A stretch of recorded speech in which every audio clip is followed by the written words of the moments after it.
The following is an amazing and eye-opening article from WND.com, used with permission. During his 1992 campaign for the presidency, Bill Clinton was fond of promising America, "You get two for the price of one," indicating Hillary Clinton would act as his co-president. But the nation got much more than it bargained for, as the top power couple brought a load of baggage with them into the White House from their days in Arkansas. After the Clintons moved into the presidential mansion, the political scandals multiplied, from use of the IRS and FBI to target political opponents to stalking and harassing subjects of Bill Clinton's sexual advances, and even attempts to loot taxpayer-funded items from the White House. Americans also witnessed capers such as Travelgate, CHINAGATE, Filegate, and Pardongate. Bill Clinton's sexual escapades and subsequent impeachment by the U.S. House of Representatives on charges of perjury and obstruction of justice consumed more than a year of American public life and bitterly divided the nation. In the years since the dubious memorable Clinton presidency, Hillary has brought America Emailgate and the Benghazi scandal, among others. New developments in the Clinton Foundation scandals emerges almost daily. Now it's Hillary's turn to be president, according to her Democratic supporters. But in 2015, America is still apparently suffering from Clinton fatigue. Results from a Quinnipiac poll published in April revealed between 49 and 56% of voters in three significant swing states, Colorado, Virginia, and Iowa, believe Hillary is neither honest nor trustworthy. Even former California Democratic Party Chairman Bill Press said that controversies surrounding Hillary should convince members of his own party that an uncontested coronation of Clinton as the party's 2016 nominee for the White House is a very risky idea, and that Democratic leaders should encourage others to throw their hats in the ring for the 2016 presidential primary election. Senator Marco Rubio, a Republican candidate for president, said Sunday he believes voters will reject Hillary because of the cloud of constant scandal she brings to the political process. Rubio told Fox News Sunday, "Unfortunately, both under her husband's presidency, her time in the Department of State, her campaign for the president last time, and even now, there seems to be this cloud of constant scandal and things that distract us from the core issues of the moment. I just think that at this hinge moment in our history, where we are asked to make a transition from the past into this new future, with all the challenges and the opportunities of our time, that the American people are not at a point now where they're going to be supportive of more drama surrounding the political process," Rubio said. In 2003, ABC News' Barbara Walters referenced numerous Clinton scandals from Whitewater to Travelgate and the death of Hillary law partner Vince Foster in an interview with then-Senator Clinton. Walters asked Hillary Clinton, "How did you get in this mess where your whole credibility is being questioned?" Hillary's response, "Oh, I ask myself that every day, Barbara, because it's very surprising and confusing to me. With the prospect of another 2-for-1 Clinton presidency looming, is America ready for a repeat of the Bill and Hillary drama in the White House? Psychologists say the best predictor of future behavior is past behavior. So let's review the WND list of Hillary Clinton's all-time top 20 scandals. Hillary Clinton scandal number 1. Clintons turn IRS into the Gestapo. Few federal agencies are more feared and loathed by Americans than the Internal Revenue Service, especially when corrupt presidents abuse the power of the IRS to harass and exact revenge on political enemies. As WND has reported, during Bill Clinton's terms in office, IRS audits were conducted against individuals and groups who caused problems for the administration. Several prominent conservative groups found themselves facing IRS audits following their criticism of the president and his policies. Among the conservative groups targeted for audits were the Heritage Foundation, the National Rifle Association, Concerned Women of America, Citizens Against Government Waste, National Review, American Spectator, which was burglarized 3 times, the National Center for Public Policy Research, the American Policy Center, American Cause, Citizens for Honest Government, Progress in Freedom Foundation, David Horowitz's Center for the Study of Popular Culture, and the Western Journalism Center. Individuals singled out for audits during the administration included Clinton paramours Jennifer Flowers and Liz Ward Grayson, sexual assault accusers Paula Jones and Juanita Broderick, fired White House Travel Office Director Billy Dale and attorney Kent Masterson Brown. Fox News' Bill O'Reilly, an outspoken critic of both Bill and Hillary Clinton, said he was audited 3 times during the Clinton presidency. A 1996 survey by the Washington Times could not identify a single liberal public policy organization that had been audited during the entire Clinton administration. Hillary Clinton scandal number 2, covering Bill's dirty deeds. The Clintons have been accused of hiring private investigators to not only dig up dirt on perceived adversaries, such as Juanita Broderick, the woman allegedly raped by Bill, and other abused women such as Jennifer Flowers, Kathleen Willey, and Paula Jones, but to stalk, scare, and threaten them. Willey asserts Hillary was behind a campaign of intimidation and harassment against her that fit a pattern employed against numerous other women whose claims of sexual impropriety or assault by Bill Clinton threatened the couple's political fortunes. As WND reported, Willey and her husband, Ed, were Democratic activists who founded Virginians for Clinton and helped send Bill and Hillary to the White House in 1992. While serving as a volunteer in the White House and facing financial hard times, Willey says she met with Bill Clinton in the Oval Office to request a paying position. But instead of getting help, she says, she was subjected to nothing short of serious sexual harassment. Distraught, Willey fled Clinton's presence, only to discover that her husband Ed had committed suicide that same tragic afternoon. Later, she was drawn unwillingly into the Paula Jones lawsuit, the Ken Starr investigation, and impeachment proceedings. Willey, author of the 2007 book Target, Caught in the Crosshairs of Bill and Hillary Clinton, has claimed the Clinton tag team used mob-style intimidation campaigns to keep her silent, even purportedly breaking into her home to steal her memoirs of the events. Despite Bill's 20 years of alleged and admitted extramarital relationships, Hillary famously came to his defense shortly after the Monica Lewinsky affair broke in 1998. Asked about the accusations, the then First Lady said, "Certainly, I believe they're false. Absolutely." Then, in a memorable interview with the Today Show's Matt Lauer, she explained years of accusations by women such as Willey, Jennifer Flowers, and Dolly Kyle Browning. "Bill and I have been accused of everything, including murder, by some of the very same people who are behind these allegations," she said, pointing to a vast right-wing conspiracy. "So from my perspective, this is part of a continuing political campaign against my husband." What makes a book about Bill and Hillary Clinton so explosive that someone would steal it? Kathleen Willey tells America the shocking story in her book Target, Caught in the Crosshairs of Bill and Hillary Clinton. Later, however, when placed under oath, Bill Clinton admitted to an affair with Flowers, as he did with Lewinsky. But Hillary's actions, Willey contends, indicated by word and deed that her main concern was to ensure her husband's proclivities didn't ruin their political careers. In her book, Willey cites sources who contend Hillary began engaging private investigators during their time in Arkansas so she could head off any repercussions from her husband's behavior. The first to be dispatched were her own father and brother when she committed to marry Bill, according to author Jerome Levine in The Clinton Syndrome. Bill had left Yale University for Arkansas to teach law, and she went to work in Washington, D.C. When Bill was governor, Hillary sent out a group of investigators known as the Truth Squad to discourage many of her husband's lovers from going public. Hillary Clinton's scandal number 3, looting the White House. When the Clintons left 1600 Pennsylvania Avenue in 2001, they reportedly vandalized and looted the White House. Hillary tried to ship furniture to the Clintons' personal home in Chappaqua, New York. The Clintons came under fire when they reportedly tried to take $190,000 in gifts and furnishings from the presidential mansion.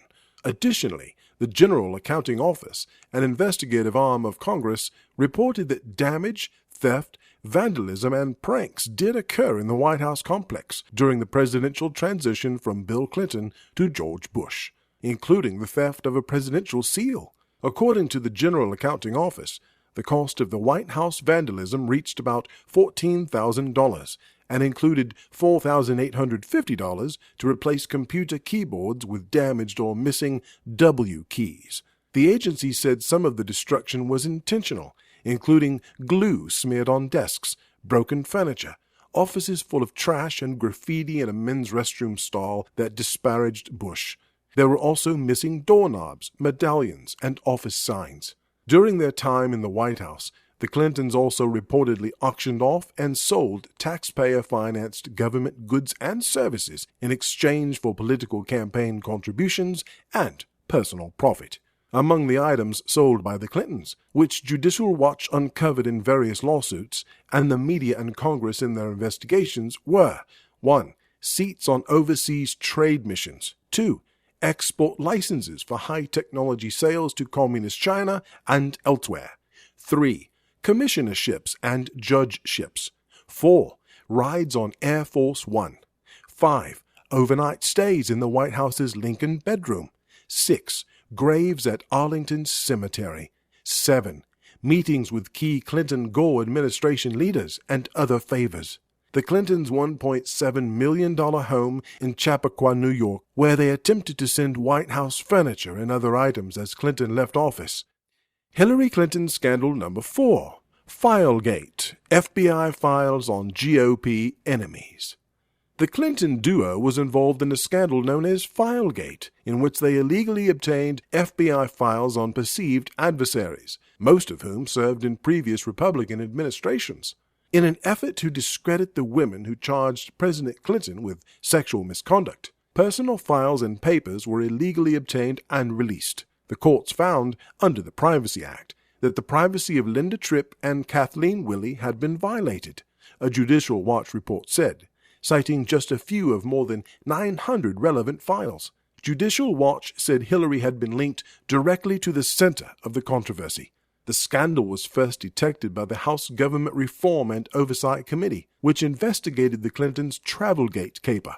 The committee found that the FBI files had been improperly accessed by Craig Livingstone, a former bar bouncer Hillary had hired to work in the White House counsel's office. However, Hillary called the whole affair a completely honest bureaucratic snafu. In Whores, Why and How I Came to Fight the Establishment, Judicial Watch and Freedom Watch founder Larry Klayman details the stunning incompetence and corruption of Bill and Hillary Clinton. Hillary Clinton's scandal number 5. Hillary's Muslim Brotherhood princess, Huma Abedin. Huma Abedin, who served as Hillary's longtime deputy chief of staff and has worked with her for nearly 20 years, has known ties to the Muslim Brotherhood, a group bent on destroying Western civilization from within, and other Islamic supremacists. As WND has extensively reported, the Muslim Brotherhood and Islamic supremacist connections not only extend to Abedin's mother and father, who are both deeply tied to al-Qaeda fronts, but to Abedin herself. As WND reported, a manifesto commissioned by the ruling Saudi Arabian monarchy places the work of an institute that employed Abedin at the forefront of a grand plan to mobilize U.S. Muslim minorities to transform America into a Saudi-style Islamic state, according to Arabic language researcher Walid Shubat.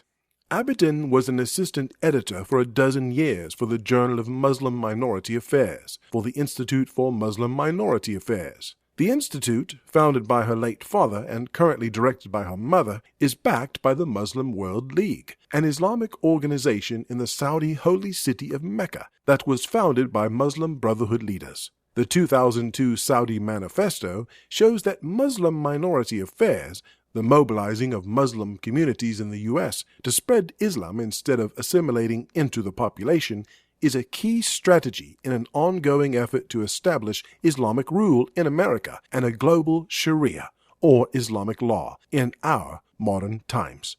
WND reported Abedin also was a member of the executive board of the Muslim Student Association, which was identified as a Muslim Brotherhood front group in a 1991 document introduced into evidence during the terror financing trial of the Texas-based Holy Land Foundation. At her father's Saudi-financed Islamic think tank, WND reported, Abedin worked alongside Abdullah Omar Nassif, who is accused of financing al-Qaeda fronts. Nassif is deeply connected to the Abedin family. WND was first to report Huma's mother, Salih Abedin was the official representative of Nassif's terror-stained Muslim World League in the 1990s. Shubat previously reported that as one of 63 leaders of the Muslim Sisterhood, the de facto female version of the Muslim Brotherhood, Salih Abedin served alongside Nagla Ali Mahmoud, the wife of Muslim Brotherhood figure Mohammed Morsi, Egypt's now ousted president. Salih Abedin and Morsi's wife both were members of the Sisterhood's Guidance Bureau, Shubat found. WND also recently reported Abedin used emails hosted on Hillary's private server while she was Secretary of State. Hillary Clinton Scandal Number 6, Vince Foster's 1993 death. Vince Foster was Deputy White House counsel and Hillary's friend and law partner who had connections to the Travelgate and Whitewater scandals. In 1993, Foster was found dead in a park with a fatal gunshot wound to his mouth. As WND reported, his suicide was the subject of much speculation and 3 official investigations.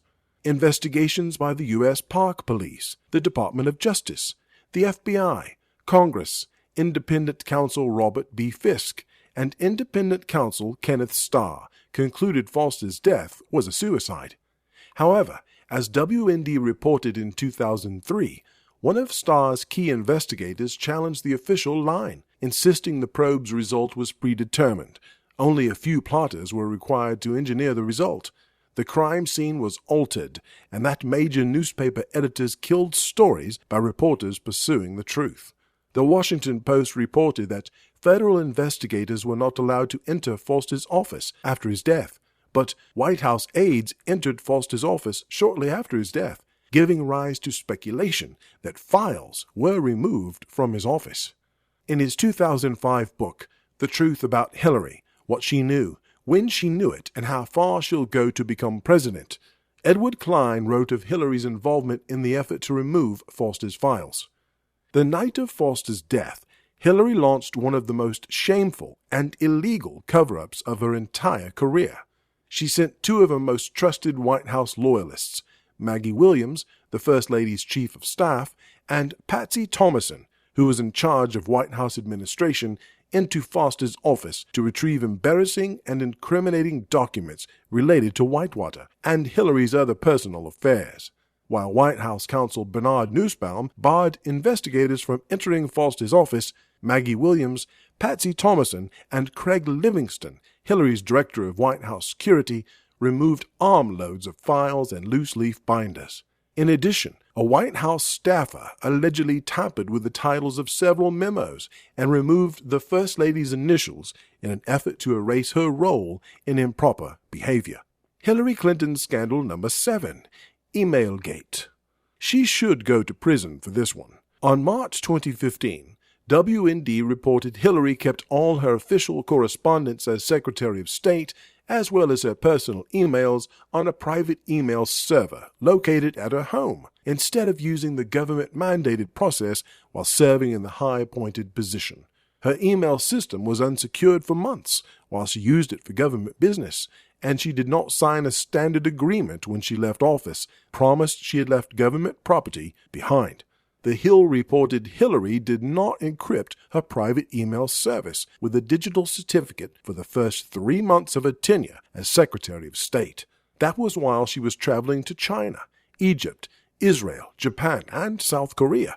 Several present and former members of the U.S. intelligence community said Hillary's private email server was a major security risk, and America, going forward, ought to assume enemies of the state all had access to it.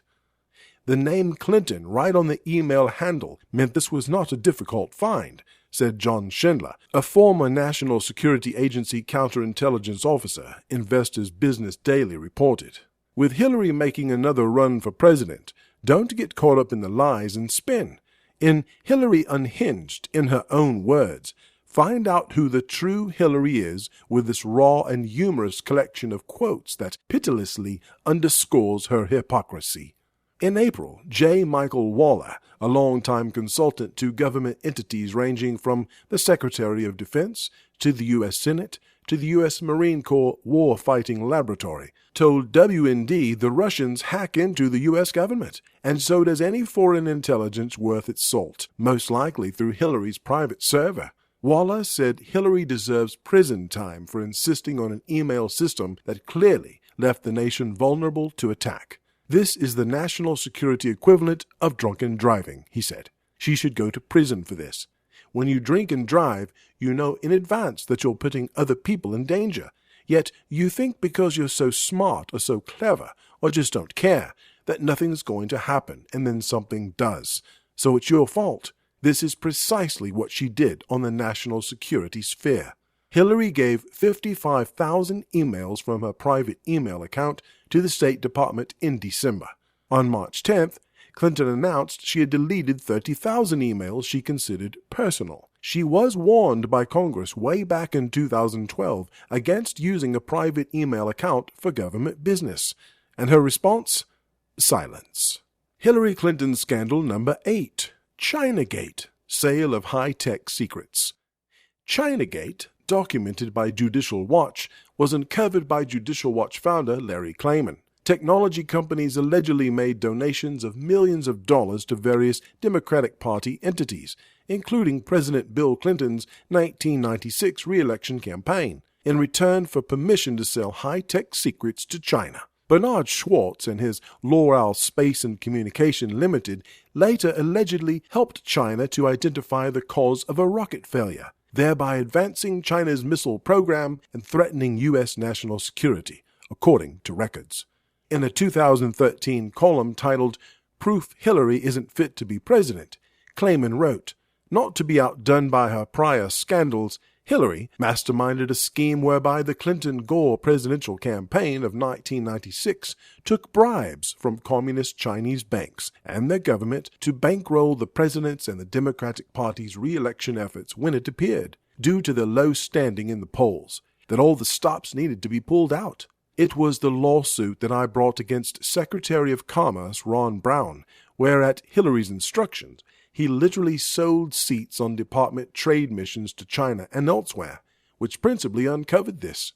In late 96 and early 97, the scandal had burgeoned to such a level that joint congressional hearings were impaneled, ultimately to be shut down when Democrats uncovered illegal fundraising by some Republicans. The two parties, faced with mutual assured destruction, simply took an exit stage left.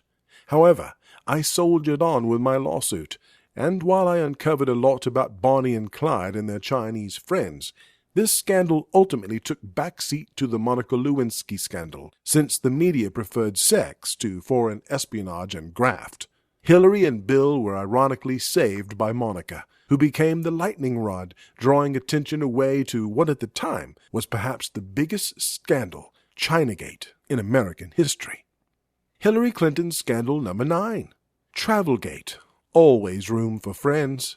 In the Travelgate scandal, the staff of the White House Travel Office was fired to make way for Clinton cronies, including Bill's 25-year-old cousin, who was reportedly promised the position of office director. Hillary allegedly fired 7 employees and gave the positions to her Arkansas friends.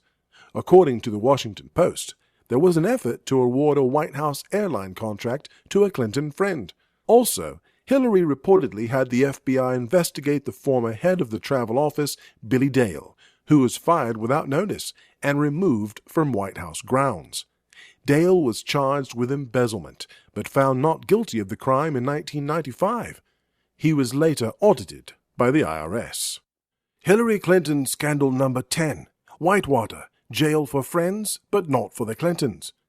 The Whitewater investigation by independent counsel Kenneth Starr began in 1994, with accusations of impropriety against the Clintons and others concerning improper campaign contributions, political and financial favors, and tax benefits. Its initial subject was a failed Arkansas real estate venture involving the Clintons in the 1980s that was linked to the collapse of Madison Guaranty Savings and Loan, a Little Rock savings bank run by the Clintons' Whitewater business partners. Clinton friends James and Susan McDougal went to jail for fraud. James died while serving his sentence. as did former Arkansas Governor Jim Tucker and municipal judges David Hale and Eugene Fitzhugh. The probe eventually expanded to include the death of Deputy White House Counsel Vincent Foster, the dismissal of White House Travel Office employees, receipt by the White House of a number of FBI files, and the issue of whether President Clinton lied or obstructed justice to hide an affair with White House intern Monica Lewinsky. Hillary Clinton scandal number 11, landing under sniper fire in Bosnia. In her March 17, 2008 foreign policy speech on Iraq, then-Senator Hillary Clinton recalled a trip she made to Tuzla, Bosnia in 1996. "I remember landing under sniper fire," Hillary said of a visit while she was First Lady. "There was supposed to be some kind of a greeting ceremony at the airport, but instead we just ran with our heads down to get into the vehicles to get to our base." But news footage of her visit revealed her sniper fire claim wasn't just exaggerated, it was completely false. And Hillary had repeated the claim several times, including during her time on the presidential campaign trail in 2007. Rather, Hillary landed on a tarmac and greeted a crowd, including an 8-year-old child who gave her a poem, under no duress. According to the Washington Post, a review of more than 100 news articles revealed no security threats to Hillary at the time. After the 2008 speech, Hillary was asked about her statements, and she stood by them. There was no greeting ceremony, and we basically were told to run to our cars. Now that is what happened. But a week later, Hillary told the Philadelphia Daily News that she misspoke. Hillary claimed she had been told there was a threat of sniper fire in the area. The following day, she declared, "So I made a mistake. That happens. It shows I'm human, which for some people is a revelation." Hillary Clinton's scandal number 12.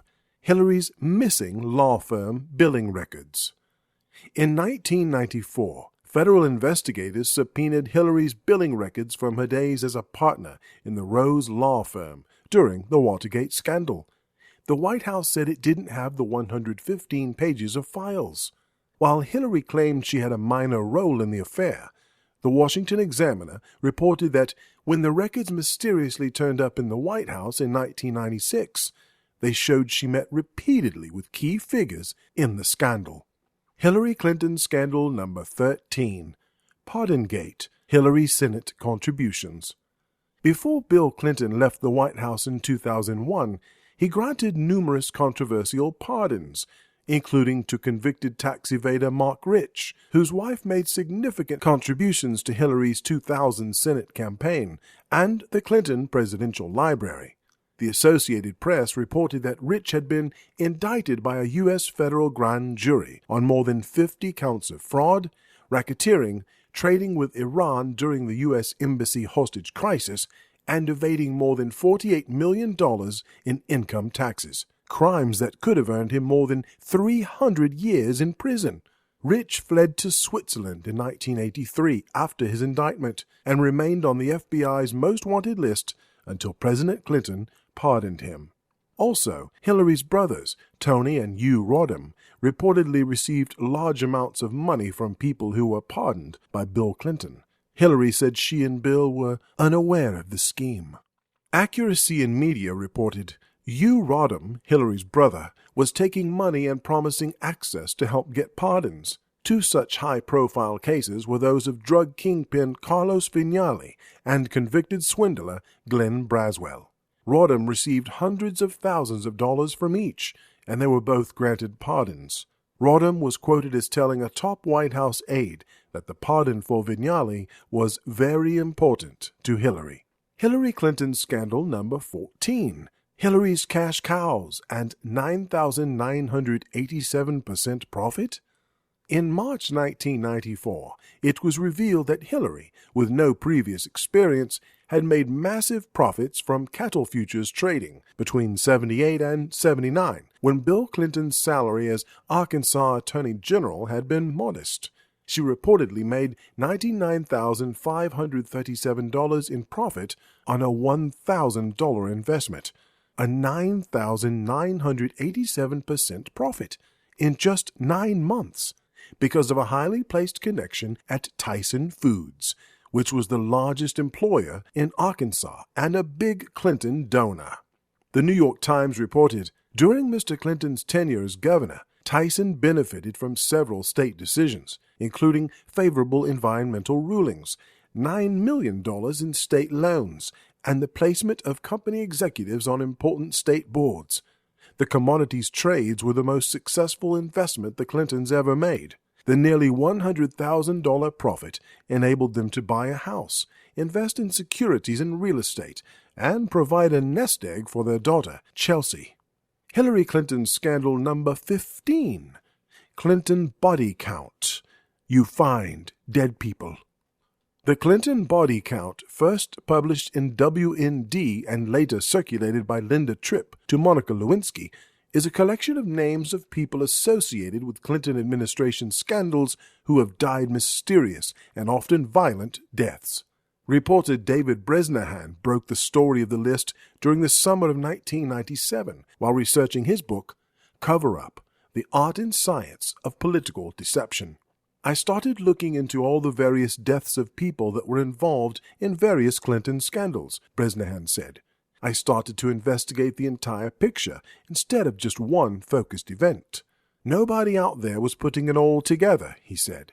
If you look at one scandal, you'll find one dead guy. When you investigate all Clinton scandals, you find similarities, you find common tactics, you find common actions, and you find dead people.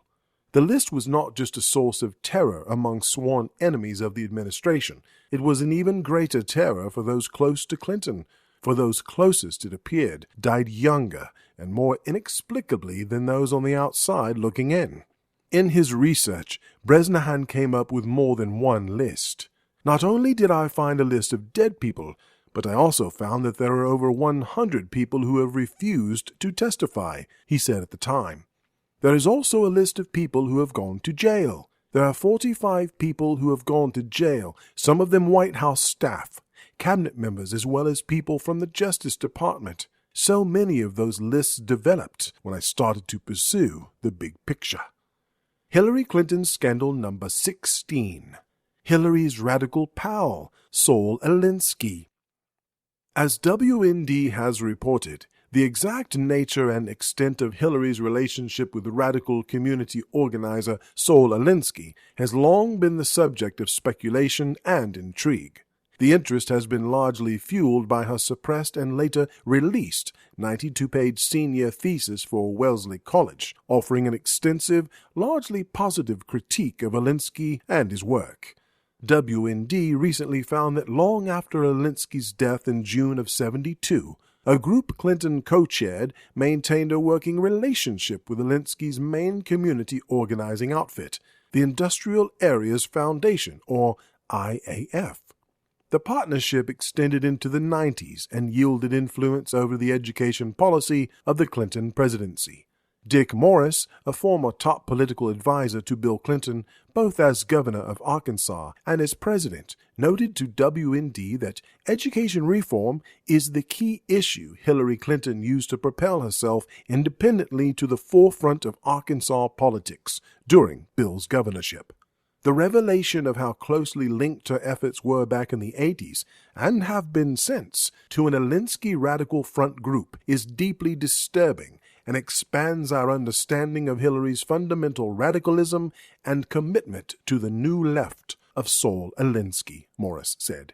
Hillary Rodham, in 1965, when she was president of Wellesley College's Young Republicans, shown here with the cover page of her senior thesis from 1969 on radical organizer Saul Alinsky. Hillary was said to have met with Alinsky several times in 1968 when she was writing her thesis. In her most recent memoir, Hillary wrote that she rejected a job offer from Alinsky to instead attend law school. The Hillary-Alinsky relationship received more media attention last September, when the Washington Free Beacon uncovered direct correspondence between Clinton and Alinsky from the archives of Alinsky's IAF. The correspondence dates to the summer of 1971, when the 23-year-old Clinton was living in Berkeley, California, and interning at the law firm Truhaft, Walker, and Bernstein. In a July 8, 1971 letter to Alinsky marked personal, Hillary wrote, "Dear Saul, when is that new book, Rules for Radicals, coming out? Or has it come and I somehow missed the fulfillment of Revelation? I have just had my 1,000th conversation about Reveille for Radicals and need some new material to throw at people," she wrote, referring to a 1948 Alinsky treatise on community organizing. The Free Beacon's Alana Goodman noted the letter documents Hillary and Alinsky had kept in touch since she entered Yale, and that Alinsky even offered her advice on campus activism. Hillary wrote that she missed their regular conversations and asked if Alinsky would be able to meet her the next time he was in California. "I am living in Berkeley and working in Oakland for the summer and would love to see you," she wrote. "Let me know if there's any chance of our getting together." Hillary Clinton scandal number 17. Hillary laughs about defending child rapist. As reported by WND, Hillary explained her defense of a child rape suspect in 1975 as just part of her job. But she hasn't explained her laughing about his passing of a lie detector test, which destroyed her faith in such evaluations. "Once I was appointed, I fulfilled that obligation," she said in an interview with Mumsnet, a UK community of parents providing and sharing information on a variety of subjects and issues. In the video, she is asked, "As a lawyer, you defended the rapist of a 12-year-old girl, calling the victim emotionally unstable and saying that girls have a tendency to exaggerate or romanticize sexual experiences, especially when they come from disorganized families." Clinton said, "When I was a 27-year-old attorney doing legal aid work at the law school where I taught in Fayetteville, Arkansas, I was appointed by the local judge to represent a criminal defendant accused of rape. I asked to be relieved of that responsibility, but I was not, and I had a professional duty to represent my client to the best of my ability, which I did." He later pled guilty to a lesser-included offense. When you're a lawyer, you don't often have the choice as to who you will represent, and by the very nature of criminal law, there will be those who you represent you don't approve of, but at least in our system, you have an obligation, and once I was appointed, I fulfilled that obligation. However, she did not address the reports of unearthed recordings in which she almost boasts of knowing of her client's guilt and laughing about the case. The tapes reveal her discussing the case of Thomas Alfred Taylor, then 41, who was accused of raping a 12-year-old girl in Springdale, Arkansas, on May 10, 1975. "It was a fascinating case. It was a very interesting case," Clinton said on the tape. "This guy was accused of raping a 12-year-old. Course, he claimed that he didn't, and all this stuff. I had him take a polygraph, which he passed, which forever destroyed my faith in polygraphs." She laughed at the statement. The Washington Free Beacon report on the recordings also confirmed she was laughing several other times while discussing the case, including when discussing the crime lab's accidental destruction of DNA evidence that tied Taylor to the crime. Published profiles of the case reveal that Clinton's strategy at the time was to attack the 12-year-old girl. She submitted an affidavit that said she was told the girl was emotionally unstable and was viewed as having a tendency to seek out older men and engage in fantasizing. She claimed the child in the past had made false accusations, and she exhibited an unusual stubbornness and temper when she does not get her way. The woman who says she was raped by the defendant blasted Hillary in 2014, accusing her of intentionally lying about her in court documents. "Hillary Clinton took me through hell," she told the Daily Beast. Hillary Clinton scandal number 18. Hillary cashes in on Iranian fundraising. Former Clinton fundraiser Hassan Nemazi received a 12-year prison sentence in 2010. As WND recently reported, Hillary received funds from an arm of the Iranian government and hired a convicted Iranian-American multimillionaire with ties to Tehran as a national campaign finance director in 2008. The bill, Hillary and Chelsea Clinton Foundation accepted $30,000 between April 2005 and March 2006, and another contribution of between $25,000 and $50,000 in 2008 from the New York-based Alavi Foundation, which U.S. government prosecutors have identified as an arm of the Iranian government. For her 2008 presidential campaign, Clinton hired Hassan Namazi as her national campaign finance director, who was known for his efforts to normalize relations with the theocratic Iranian regime. In 2010, Namazi pleaded guilty to running a Ponzi scheme in which he obtained $292 million in fraudulent loans. He was sentenced to 12 years in prison.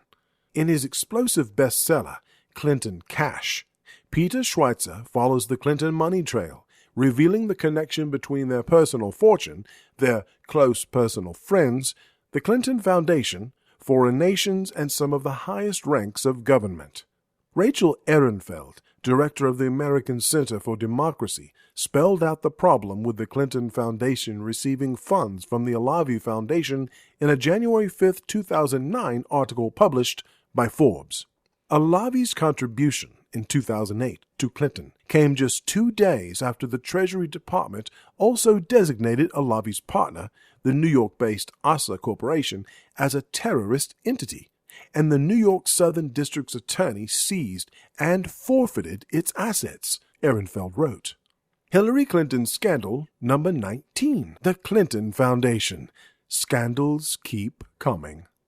As WND reported, the Clintons appear to have siphoned off tens of millions of dollars annually from funds the Bill, Hillary, and Chelsea Clinton Foundation has received from a United Nations-sponsored program that uses levies on airline tickets to help HIV and AIDS victims in the Third World, charges Wall Street analyst and investor Charles Ortel.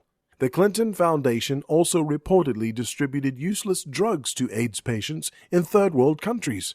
Although Hillary was appointed to the board of directors of the Clinton Foundation in 2013, after she had resigned as Secretary of State, Ortel contends she is complicit in what he has described as systematic financial fraud, warranting a criminal investigation.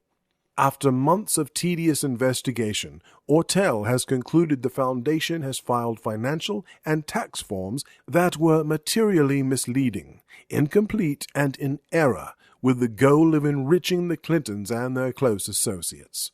Ortel alleges Hillary advanced an inurement scheme, enriching oneself through a nonprofit organization, in complicity with her husband, by positioning various key associates within the Clinton Foundation structure while she served as U.S. Senator from New York and subsequently as Secretary of State under President Obama. Ongoing analysis of legally required public disclosures reveals that while Mrs. Clinton served as director, the Clinton Foundation and its principal constituent elements filed false and materially misleading tax returns with the IRS and with other governmental authorities for multiple years, Ortel charges in his second report on alleged Clinton Foundation mismanagement. As WND also recently reported, based on Ortel's findings, a prominent lawyer and a top government watchdog in the nation's capital are calling for the Clinton Foundation to be shut down. Like the reporting you see here, sign up for free news alerts from WND.com, America's independent news network. In April, the New York Times reported cash flowed to Clinton Foundation as Russians pressed for control of uranium company. Hillary has said, "I am very proud of the work the foundation does, but just 9% of the foundation's money went to charity in 2013. Fox News' John Stossel noted, Charity Navigator, the biggest charity rating service, won't even list the Clinton Foundation in its rankings. This is repulsive. If a Republican candidate ran a charity that did that, it would be a scandal, but the Clintons must be immune. WND reported Sunday that before Hillary completed her first year as President Obama's Secretary of State, Ortel calculates $17 million went missing from Clinton Foundation financial reports. The New York Post recently reported Hillary's former chief of staff and counselor, Cheryl Mills, knows where the bodies are buried in many Clinton scandals, has been at Hillary's side since the 1990s, and has a long track record of hiding Clinton documents. According to the Post, Hillary gave her the job of identifying and preserving all emails that could potentially be federal records, the Post added, and presumably deleting. Mills, who has officially been accused of perjury and obstruction of justice, is a key member of the Clinton Foundation board. Hillary Clinton's scandal number 20. Benghazi. 4 American lives lost. On September 11, 2012, while Hillary was Secretary of State, Islamic militants attacked a U.S. special mission in Benghazi, Libya, and murdered U.S. Ambassador J. Christopher Stevens and U.S. Foreign Service Information Management Officer Sean Smith. 2 CIA contractors, Tyrone Woods and Glen Doherty, were also killed. In the months leading up to the attack, Hillary's State Department cut security in Libya. Senator Ron Johnson, Republican Wisconsin, accused Hillary of dereliction of duty that led to the deaths of the 4 Americans. The State Department not only failed to honor repeated requests for additional security, but instead actually reduced security in Libya, Johnson wrote in the Milwaukee Journal-Sentinel. Although no one can say with certainty, I firmly believe a relatively small contingent of armed military guards would have prevented the attack, and those 4 lives would not have been lost. In The Real Benghazi Story, What the White House and Hillary Don't Want You to Know, New York Times best-selling author Aaron Klein provides shocking details about the central role Hillary Clinton actually played in the scandal. As WND reported, a security decision finalized personally by Hillary may have unwittingly doomed the Americans in Benghazi. Hillary herself signed waivers that allowed the facility to be legally occupied, since it did not meet the minimum official security standards set by the State Department. The waiver legally allowed the CIA annex to be housed in a location about 1 mile from the U.S. Special Mission. According to accounts from Benghazi survivors, the delayed response time by those at the CIA annex may have cost the lives of Stevens and the 3 other Americans killed at the Special Mission. If the CIA annex had been co-located with the U.S. Special Mission, a rapid response team would have been on site during the initial assault in which Stevens was killed. Clinton's waiver allowed the CIA annex to be housed at a separate location.